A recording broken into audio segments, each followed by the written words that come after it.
తెలంగాణలో రానున్న అన్ని ఎన్నికల్లో అన్ని స్థానాల్లో జనసేన పోటీ చేస్తుందని, అందుకు తగ్గట్టుగా ప్రతి కార్యకర్త కష్టపడి పనిచేయాలని ఆ పార్టీ అధ్యక్షుడు, ఆంధ్రప్రదేశ్ ఉప ముఖ్యమంత్రి పవన్ కళ్యాణ్ స్పష్టం చేశారు. జగిత్యాల జిల్లా కోడిమల్య మండలం నాచుపల్లిలోని ఓ రిసార్ట్లో 400 మంది పార్టీ కార్యకర్తలతో పవన్ కళ్యాణ్ సమావేశమయ్యారు.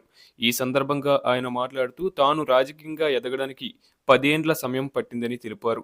ఓడిపోయిన నేతలు బాధపడకూడదని, గెలిచిన వాళ్ళు పార్టీ బలోపేతం కోసం కష్టపడాలని సూచించారు. అంతకుముందు జేఎన్టీయూ ఇంజనీరింగ్ కాలేజీలోని హెలీప్యాడ్ వద్ద మంత్రి అడ్లూరి లక్ష్మణ్ కుమార్, చొప్పదండి ఎమ్మెల్యే ఈడిపల్లి సత్యం, కలెక్టర్ సత్యప్రసాద్ పవన్ కళ్యాణ్కు స్వాగతం పలికారు. ఎస్పీలు, పలువురు డీఎస్పీలు, సీఐలు, ఎస్ఐలు సహా సుమారు 1200 మంది పోలీసులు బందోబస్తును పర్యవేక్షించారు. కార్యకర్తలతో సమావేశం తర్వాత పవన్ కళ్యాణ్ కొండగుట్టకు వెళ్లారు.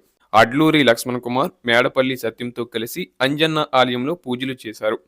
31 కోట్లతో 96 గదుల ధర్మశాల నిర్మాణం, 3.5 కోట్లతో 2200 మంది భక్తులు ఏకకాలంలో దీక్ష విరమించేలా మండప నిర్మాణం కోసం టీటీడీ బోర్డు చైర్మన్ బిఆర్ నాయుడుతో కలిసి శంకుస్థాపన చేశారు.